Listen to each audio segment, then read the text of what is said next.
কোচবিহার দক্ষিণ বিধানসভার ঘুঘুমারি এলাকায় এক ব্যক্তিকে কোমরে দড়ি বেঁধে রাস্তায় ঘোরানোর ঘটনাকে কেন্দ্র করে ব্যাপক চাঞ্চল্য ছড়িয়েছে। জানা গেছে ওই ব্যক্তি ভাইস প্রেসিডেন্ট ছিলেন তৃণমূলের ফজলু মিয়া, যাকে স্থানীয়রা তৃণমূল নেতা তথা অঞ্চল সভাপতি দীপক দের ঘনিষ্ঠ বলেই দাবি করেছেন। স্থানীয় বাসিন্দাদের অভিযোগ, ভোটের আগে তিনি বিভিন্ন দুর্নীতির সঙ্গে জড়িত ছিলেন এবং এলাকার হিন্দু পরিবারের উপর অত্যাচার ও হুমকি দিয়েছিলেন। স্থানীয় সূত্রে খবর, ভোটের ফল প্রকাশের পর থেকেই ফজলু মিয়া এলাকা ছেড়েছিলেন। শনিবার সকালে তিনি এলাকায় ফিরলে বাসিন্দা তাকে ঘিরে ধরে কোমরে দড়ি বেঁধে ঘুঘুমারি বাজার এলাকায় ঘোরায় বলেই অভিযোগ। ঘটনার খবর পেয়ে স্থানীয় বিজেপি নেতৃত্ব ঘটনাস্থলে পৌঁছে তাকে উদ্ধার করে পরিবারের হাতে তুলে দেয়। ঘটনাকে ঘিরে এলাকায় উত্তেজনা ছড়ায়।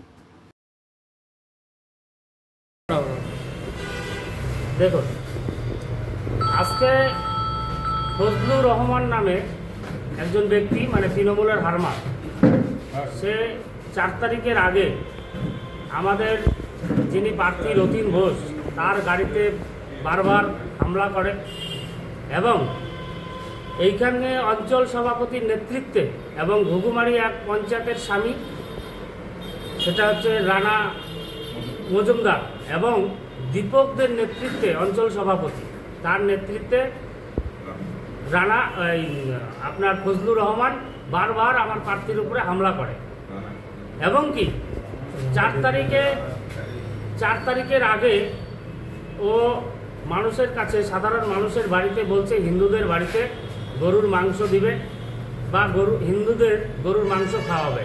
এই সমস্ত কাজকর্ম, এই সমস্ত কথাবার্তা লোকের সামনে ও বলে বেড়াতো।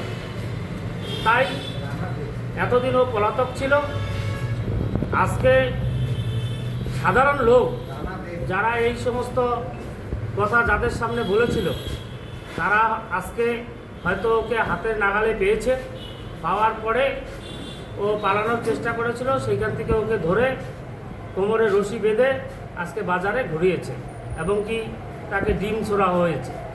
এই তৃণমূল নেতা কি কোনো নেতার তৃণমূলের আমি জানতে পারলাম 174 নম্বর বুথের এ নাকি বুথের ভাইস প্রেসিডেন্ট হিসাবে ছিল, কিন্তু এ যা কাজকর্ম, যা কীর্তিকলাপ করেছে, সাধারণ জনগণ তাকে আজকে এই ডিম ছোড়ার থেকে শুরু করে কোমরে রশি বেঁধে বাজারে যখন ঘোরাতে ছিল, আমার কাছে নিউজ আসে, খবর পাওয়া মাত্রই আমি আসি এবং দলীয়ভাবে আমাদের যারা কর্মীরা ছিল তারা সেখানে উপস্থিত হয়ে তাকে উদ্ধার করে তাকে তার দাদার হাতে আমরা তুলে দিই।